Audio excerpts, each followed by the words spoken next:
আলহামদুলিল্লাহ, যে মুরগির বাচ্চা ও কোয়েল পাখির বাচ্চাগুলো একই সাথে ব্রিডিং করেছিলাম সেগুলো ইনশাল্লাহ অনেক বড় হয়ে গেছে।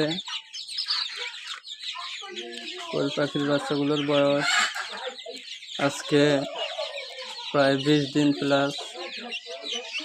দেখতেই পাচ্ছেন কত সুন্দরভাবে এগুলো খাবার খাচ্ছে। এদেরকেও মূলত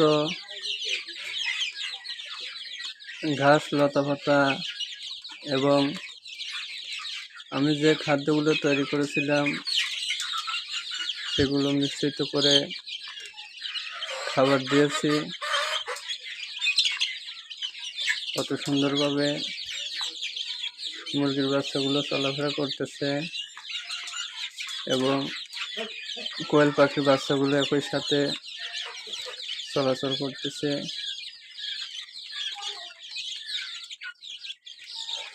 এদের উভয় একই সাথে থাকতে থাকতে এদের মধ্যে একটা আন্তরিকতা এসে গেছে।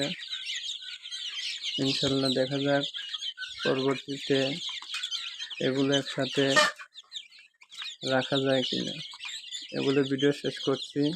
আসসালামু আলাইকুম ওয়া রাহমাতুল্লাহ।